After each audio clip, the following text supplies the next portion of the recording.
Hello बच्चों। हो सकता है ये वाली वीडियो एक as a new video upload हो रही हो, तो ये इसके आगे लास्ट लेक्चर के आगे कॉन्टिन्यूटी में है वो। ऐप शायद ऐप पे इतनी बड़ी वीडियो अपलोड नहीं हो पाई, या यहाँ से कोई प्रॉब्लम हो गई, तो इसलिए वो स्प्लिट हो गई वीडियो। तो उसके आगे का ही पार्ट है। अभी हम नेक्स्ट क्या करने वाले हैं? नेक्स्ट हम करने वाले हैं आइजो प्रॉफिट और आइजो कॉस्ट मेथड। ठीक है। आइजो प्रॉफिट और आइजो कॉस्ट मेथड हम अभी पढ़ने वाले हैं। तो इसमें कुछ भी नहीं होता, इसमें जो स्टेप 3 तक है ना, सेम है। स्टेप 4 बस एक एडिशनल स्टेप होता है, वो हो जाता है। इसमें क्वेश्चन के थ्रू ही बता देता हूँ मैं। क्वेश्चन क्या है इसके अंदर? Minimise z equals 3x plus 5y, है ना। ये तो आपको क्या दे दिया? Objective function. और क्या करना है? इसे मिनिमाइज करना है। और कंस्ट्रेंट्स क्या दिया है? कंस्ट्रेंट्स है तो तभी तो सॉल्व होगा। -2x plus y smaller than equal to 4, x plus y greater than equal to 3, x minus 2y less than equal to 2, and x y greater than equal to 0। X y मतलब दोनों दो equation को मर्ज करके ऐसे करके लिख दिया। इसका मतलब कंफ्यूज मत होना, यही होता है। ठीक है।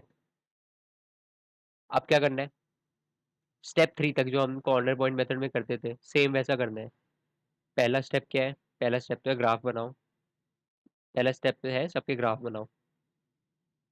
पहले सबका इक्वालिटी का साइन, अब उसमें सब आ गया। इक्वालिटी का साइन हटाना, जो भी हम करते थे सारे स्टेप्स आ गए। स्टेप 3 तक मैंने क्या बताया? कॉर्नर पॉइंट मेथड जैसा ही है।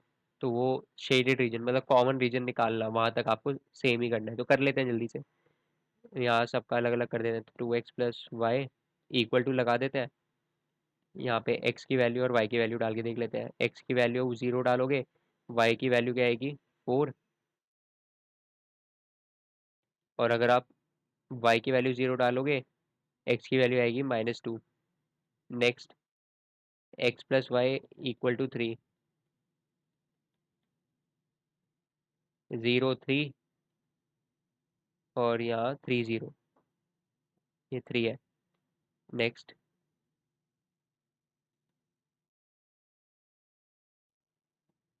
एक्स वाई, एक्स की 0 डालोगे तो आएगा -1, और ये 0 डालोगे तो ये 2 आएगा। तो ये 3 हो गए। और नेक्स्ट वाला, x equal to 0 y equal to 0, उसको तो पता है। x greater than equal to 0 का ग्राफ क्या होता है? क्या होगा? वो रिप्रेजेंट करता है वाई एक्सिस को। तो ग्राफ होगा राइट साइड। मेरी तरफ से राइट, आपकी तरफ से देख लेना।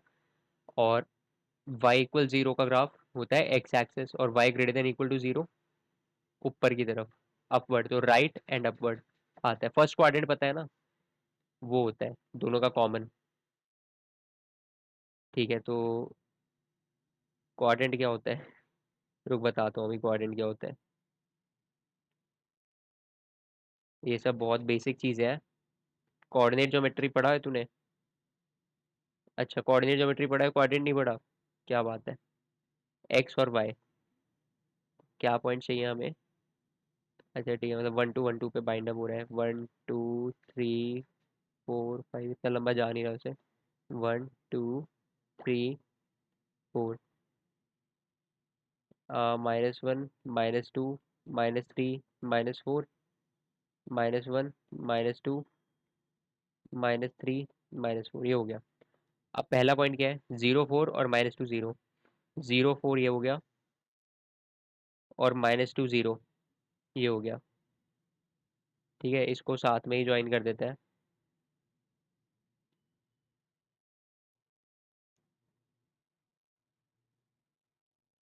कर देते हैं अभी। हो गया ज्वाइन। अब इसका फीजिबल रीजन क्या आ रहा है बताओ?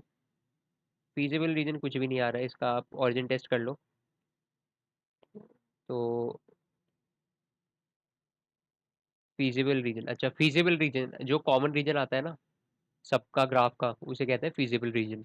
उसको फीजिबल रीजन भी बोलते हैं कई लोग। तो कुछ इतना इंपॉर्टेंट नहीं है वो। तो -2x प्लस वाई यहाँ पे क्या था? ग्रेटर देन इक्वल टू था। तो देख लेते हैं। 0 greater than equal to 4, true है फॉल्स है? ऑब्वियसली फॉल्स है यार, 0 छोटा होता है। ये कह रहा है बड़ा है, इक्वल टू ना, इक्वल टू है ना बड़ा है। तो फॉल्स है, तो अवे फ्रॉम द ओरिजिन, ऊपर की तरफ जाएगा ये। अच्छा, इस बार मैं शेड करके नहीं दिखाऊंगा, इस बार मैं आपको एरो के थ्रू बताऊंगा, क्योंकि आपको तो एरो से ही करना है ना, तो आपको भी पता होना चाहिए कैसे होना चाहिए। अब नेक्स्ट, यहाँ greater than equal to zero है, greater than equal to three है, तो यहाँ पे zero greater than equal to three, ये ट्रू है फॉल्स है? ऑब्वियसली फॉल्स है। तो नेक्स्ट वाला पहले प्लॉट कर लेते हैं, इसे प्लॉट नहीं किया था मैंने अभी। जीरो थ्री, जीरो थ्री यहाँ आएगा, और थ्री जीरो कहाँ आएगा, वो यहाँ पे आएगा, ये आ जाएगा,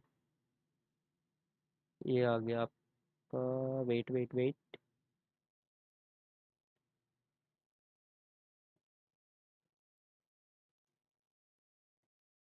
हम्म, अभी क्या आना चाहिए, आना चाहिए अवे फ्रॉम द ओरिजिन, तो ये ऊपर की तरफ आना चाहिए, यहाँ आना चाहिए। समझ रहे हो? तो मतलब अभी तक हमारा फिजिबल रीजन क्या है, ये चल रहा है बस। ठीक है, ये इसके ऊपर इसके है, तो अभी तक फिजिबल रीजन देखें तो ये है।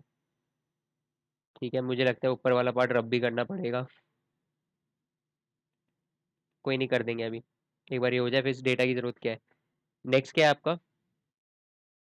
नेक्स्ट है less than equal to two, तो ये वो क्या हो जाएगा, zero less than equal to two, क्या होता है, ट्रू फॉल्स, ऑब्वियसली ट्रू। पहले प्लॉट तो कर लो सर, ट्रू फॉल्स करे जा रहे हो। जीरो माइनस वन क्या है, ये है,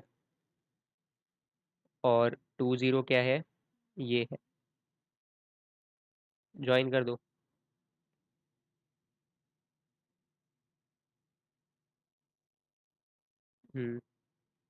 तो ये आना चाहिए, ये आ रहा है,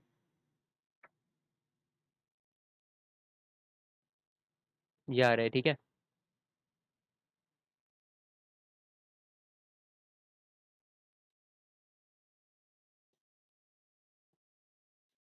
ओ, बेटा एक गड़बड़ हो गई इसमें। क्या गड़बड़ हो गई? यहाँ लेस देन इक्वल टू लिखा था, हमने यहाँ ग्रेटर देन इक्वल टू ले लिया। ठीक है, तो यहाँ पे क्या आना चाहिए, यहाँ पे लेस देन इक्वल टू ही आना चाहिए। तभी मैं सोच रहा था ये इतना ऊपर क्यों आ रहा है ग्राफ।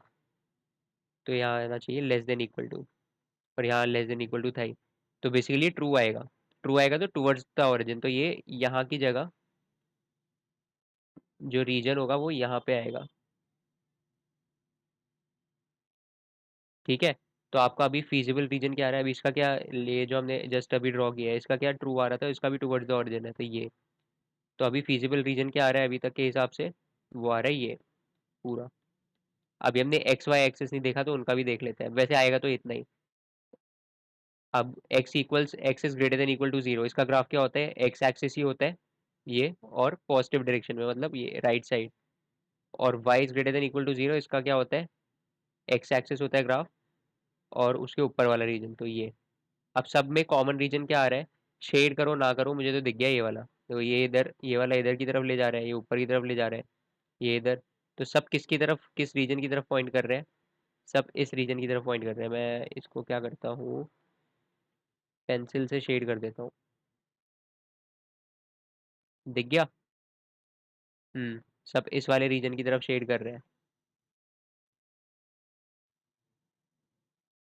और क्या है, सारे ग्रेटर देन इक्वल टू है, एक और चीज मैं बताना भूल गया, ये सारे क्या है, इक्वल टू सब में आ रहा है। ग्रेटर देन इनइक्वालिटी आ रही है, इक्वल टू भी आ रहा है, तो सारे सॉलिड लाइन बनाई है मैंने। किसी में सिर्फ लेस देन या ग्रेटर देन लिखा होता तो उसमें डॉटेड बना देते हैं अब अकॉर्डिंगली। तो ये हमारा क्या आ गया, इसको हम कहते हैं फीजिबल रीजन। फीजिबल रीजन, इसे सोल्यूशन रीजन भी कहा जाता है, सोल्यूशन स्पेस भी कहा जाता है, तो इसमें कभी कंफ्यूज मत होना। ठीक है, इतना हो गया। अब इसके आगे क्या करना है हमें, अब इसके आगे क्या करें, यहाँ तक तो हम करते आए हैं कॉर्नर पॉइंट मेथड में।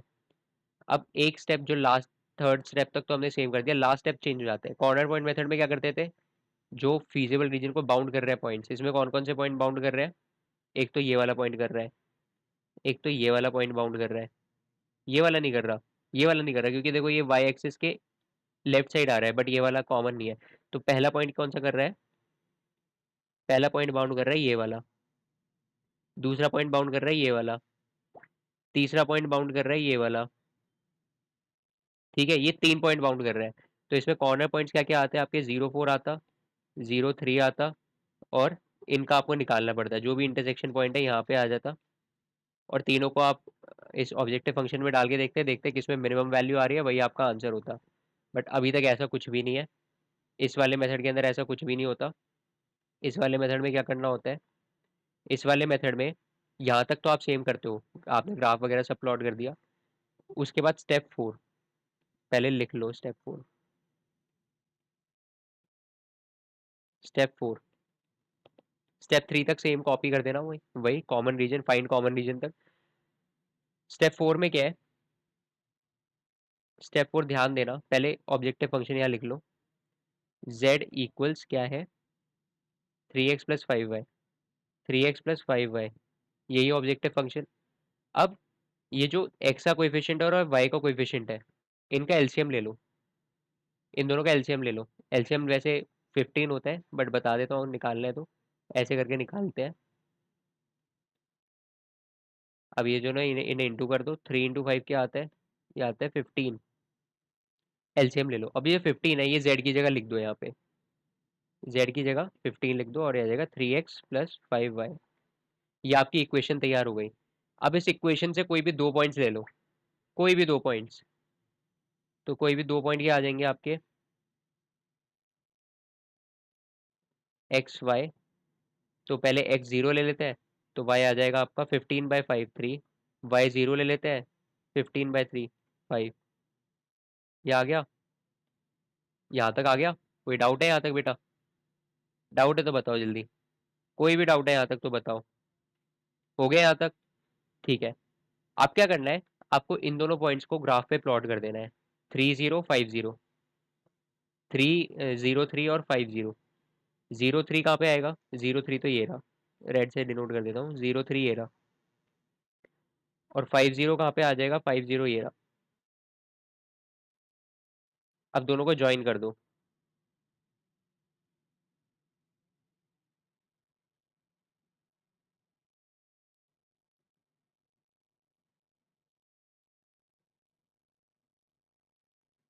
है ना, ऐसे करके। अब जरूरी नहीं है डॉटेड लाइन ही बनानी है, कुछ भी बना सकते हो, सॉलिड बना लो, डॉटेड बना लो, जो आपकी मर्जी है। मैंने ऐसी डॉटेड बना दी, इसे थोड़ा अलग लगेगा ये। अब क्या करना है, ये जो डॉटेड लाइन है, इसको मूव करना है आगे पीछे। 1 सेकंड में इसमें मूव करता हूँ लाइन को। वेट, मैं इसे सॉलिड ही बना देता हूँ, फिर इसे मूव करता हूँ आगे पीछे।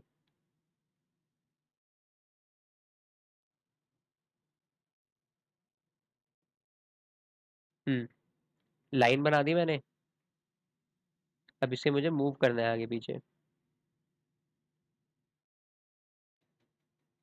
इसे मूव कैसे करूँ?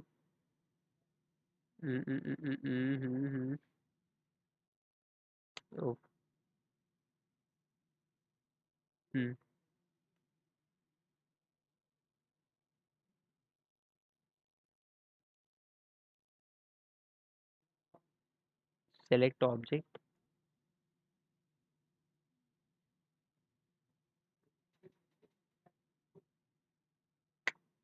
अच्छा, कनेक्टेड है ना सारे, इसलिए एक लाइन मूव नहीं हो पाएगी। वेट वेट वेट, मैं एक लाइन वैसे ही बना लेता हूँ ना। मुझे नहीं मुझे नहीं पता मैं क्यों कर रहा हूँ।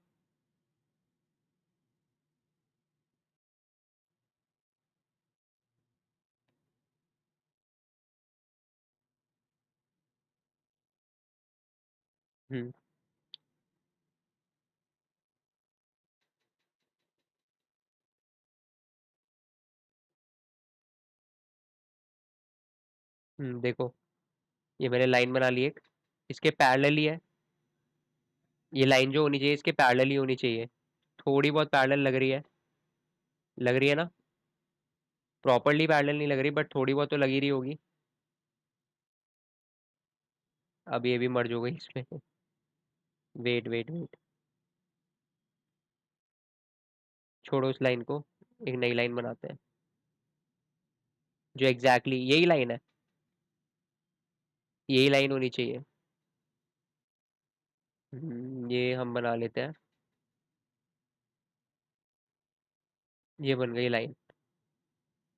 अब इसे सेलेक्ट कर लेते हैं। अब इसको मूव करना है। मूव किस तरह करना है पता है, ये इसके पैरेलल आनी चाहिए, इसको ही मूव करना है हमें। इस लाइन को है ना मूव करना है। और किस तरह मूव करना है, हमें इसे इस तरह मूव करना है कि जब वो लाइन हमारी किसी भी कॉर्नर पॉइंट को टच करे तो हमारी मिनिमम वैल्यू आ जाए। मतलब इसको हमें इस तरह मूव करना है कि जब ये इस रीजन को टच करे तो लास्ट पॉइंट हो, और जिस पॉइंट पे टच कर रही होगी वही हमारा मिनिमम पॉइंट होगा। एग्जाम्पल इसमें दोबारा बता दूं, ये हमने लाइन बनाई, इसको मैं मूव कर रहा हूँ आगे पीछे, है ना, पैरेलल लाइन ही होनी चाहिए इसके। मतलब ये बेसिकली वही लाइन है, मैंने वही लाइन उठाई और इसको मैं मूव करने लग रहा हूँ, ऐसे आगे पीछे मूव कर रहा हूँ। ये देखो मैं आगे मूव कर रहा हूँ और पीछे मूव कर रहा हूँ। तो अब देखो मुझे मैक्सिमम वैल्यू चाहिए तो मुझे ऊपर की तरफ जाना पड़ेगा, और ऐसे पॉइंट पे मुझे इसे रोकना पड़ेगा, देखना पड़ेगा कि किस ऐसा कौन सा पॉइंट है जिसपे लाइन टच कर रही है इस फिगर इस शेडेड रीजन को, सच दैट वो लास्ट पॉइंट आ रहा है ऊपर से। और अगर मिनिमम वैल्यू चाहिए तो मुझे नीचे की तरफ जाना पड़ेगा, इस लाइन के नीचे, ऐसे नीचे जाना पड़ेगा और देखना पड़ेगा ऐसा कौन सा पॉइंट है जिस पे ये टच कर रही है लास्ट टाइम इस शेडेड रीजन को। तो कौन सा पॉइंट आ रहा है वो बेटा, ये वाला पॉइंट आ रहा है ना, ये वाला पॉइंट आ रहा है ना। तो यही पॉइंट जो है ये आपका क्या होगा, ये आपका सॉल्यूशन पॉइंट होगा। एक इसी पॉइंट पे जो एक्स की वैल्यू आ रही है और वाई की वैल्यू आ रही है वही आपको मिनिमम वैल्यू देगी ऑब्जेक्टिव फंक्शन की। और इसमें मैक्सिमम वैल्यू कैसे निकालोगे, इसको लाइन को ऊपर मूव करके। बट इसमें क्या है, सोल्यूशन रीजन आगे इन्फिनिटी तक जा रहा है तो आप मैक्सिमम वैल्यू इसमें बता नहीं सकते, मैक्सिमम वैल्यू क्या आएगी इसकी, इन्फिनिटी आएगी। तो इसमें मिनिमम वैल्यू पॉसिबल है कैसे, इसे नीचे ले जाओ, पैरेलली मूव करो और यहाँ पे लाइन को रोटेट नहीं कर सकते, बस पैरेलली मूव कर सकते हो, पैरेलली मूव करो, यहाँ पे कट कर रही है तो यही आपका पॉइंट है, यही आपका सोल्यूशन रीजन है। तो यहाँ मार्क कर देते हैं, ये जो है आपका, ठीक है, हाँ, ये जो पॉइंट आ रहा है आपका ये आपका सोल्यूशन पॉइंट है। अब ये पॉइंट किस किस लाइन के इंटरसेक्शन का है, वेट मैं बताता हूँ, 0 - 1 2 0, हाँ, एक तो इसका और दूसरा एक इस वाली लाइन का और एक इस वाली लाइन का। ये लाइन कौन सी है, 0 3 3 0, ये वाली। तो इन दोनों का पॉइंट ऑफ इंटरसेक्शन है x+y = 3 और x - 2y = 2। दोनों का एक काम करो, माइनस कर दो, x x कैंसिल तो हो जाएगा, 3y = 1, तो y की वैल्यू आ जाएगी 1/3। अब ये पुट कर दो फर्स्ट इक्वेशन में, x + 1/3 = 3, तो हो जाएगी x की वैल्यू 3 - 1/3, 9 -1/3 मतलब 8/3। x की वैल्यू आ जाएगी 8/3, 8/3 और y की आ जाएगी 1/3। समझ गए, तो दो वैल्यूज क्या आ गई, 8/3 1/3। इस पे ही आपके जो ऑब्जेक्टिव फंक्शन है उसकी वैल्यू क्या आएगी, मिनिमम 8/3 1/3। तो आपका ऑब्जेक्टिव फंक्शन क्या था, z = 3x + 5y, 8/3 तो 3 × 8/3 + 5 × 1/3, कट जाएगा, 8 + 5/3 24 + 5/3, ये आ जाएगा 29/3। ये आपकी मिनिमम वैल्यू आ जाएगी, मिनिमम वैल्यू। तो स्टेप 3 तक तो आपको सेम लिखना है नोट्स के लिए। स्टेप 4 में क्या लिख लो आप, स्टेप 4 में लिख लो, replace z by LCM of coefficient of x and coefficient of y। Coefficient मतलब उन वेरिएबल्स के आगे जो नंबर आ रहे हैं, x के आगे 3 आ रहा है इसे कोएफिशिएंट ऑफ x बोलेंगे, y के आगे 5 आ रहा है इसे कोएफिशिएंट ऑफ y बोलेंगे। इनसे रिप्लेस कर दो, जो इनका एलसीएम आ रहा है उससे रिप्लेस कर दो z को, and plot any 2 points from the equation. जो इक्वेशन बनी है आपकी, क्या इक्वेशन बनी थी, z = 3x + 5y। इसमें आपकी इक्वेशन बनी थी 5 = 3x + 5y। इस इक्वेशन में से कोई भी दो पॉइंट उठा के प्लॉट कर दो, किस पे, ग्राफ पे। यहाँ पे प्लॉट कर दिया। अब move the line parallelly, move the line parallelly and find the last point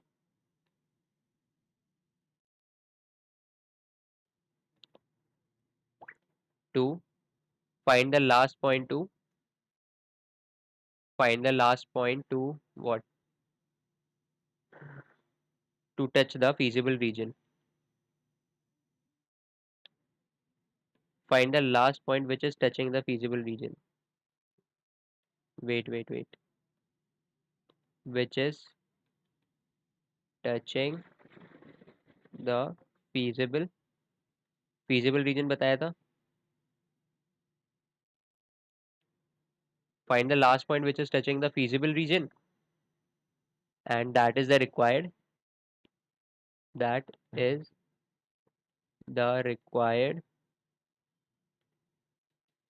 point to find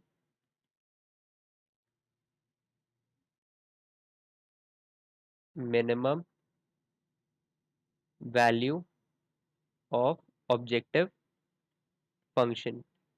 समझ गए? ऐसी मैक्सिमम वैल्यू निकालनी है तो ऊपर की तरफ जाओ और देख लो किस पे वो टच हो रहा है. वैसे generally maximum value in type के क्वेश्चन में नहीं आती है, मिनिमम वैल्यू ही आती है.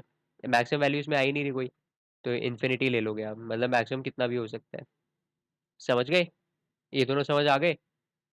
अब ये कर लेना. अब इसका जो वर्ड प्रॉब्लम होता है जनरली इस पे नहीं आते, है ना. और वर्ड प्रॉब्लम अगर आते भी हैं तो उसमें वो स्पेसिफिकली बोलता नहीं है कि आप इससे ही करो, आइजो प्रॉफिट मेथड या आइजो कॉस्ट मेथड से ही करो. अगर आपको ऑप्शन ना दे, अगर आपको एक पॉइंट है ऑप्शन दे रहा है वो कि किसी से भी कर सकते हो, आपको किसी से भी कर सकते हो, मतलब उसने कुछ भी बोला नहीं है कि कॉर्नर पॉइंट मेथड से करो या आइजो प्रॉफिट मेथड से करो, तो उस केस में आप क्या करोगे, आप कॉर्नर मेथड से ही करोगे क्योंकि वो थोड़ा इजी पड़ जाता है इससे. ठीक है. इसमें आपको लाइन वगैरह बनानी है, फिर उसे प्लॉट करना है, फिर उसे मूव करना है, उसमें गलत भी हो सकता है क्वेश्चन, तो इसमें आप क्या करोगे, कॉर्नर मेथड से करोगे. और अगर वो स्पेसिफिकली बोल देता है कि आपको इससे करना है, आइजो प्रॉफिट मेथड से ही करना है, तो आप किससे करो, आइजो प्रॉफिट मेथड से ही कर दो, तो कोई प्रॉब्लम भी नहीं है उसमें. ठीक है. इसके वर्ड प्रॉब्लम जनरली आते नहीं है. आ भी गए तो क्या करना है, कुछ नहीं, आपको खुद से वेरिएबल स्टेप 3 तक तो वैसे ही चलना है ना. स्टेप 4 तक I mean corner point method से जैसे करते थे वैसे ही चलना है, बस एक एडिशनल हो जाता है, लाइन प्लॉट करके उसे मूव करना होता है. तो वहां तक जैसे अभी बताया वैसे ही चलना है, उसके बाद एक लाइन बना के उसे आगे पीछे मूव कर देना है. यही इस चैप्टर की ब्यूटी है. इसके अंदर सारे जितने भी क्वेश्चंस हैं वो सारे के सारे क्वेश्चन आपके, जितने भी क्वेश्चन हो रहे हैं सारे के सारे क्वेश्चन आपके एक प्री डिफाइंड होते हैं, एक प्रोसीजर फॉलो कर रहे हैं. ठीक है. तो कोई डाउट है तो आप मुझसे पूछ सकते हो. बाकी नेक्स्ट क्लास इसकी होगी सिंपलेक्स मेथड की, जो कि बस एक मेथड है, वो जनरली बी कॉम के लिए ज़्यादा इंपॉर्टेंट है क्योंकि उसमें बी कॉम से ही पूछा जाता है. बाकी आज की क्लास यहीं पे एंड करते हैं. Okay, good bye.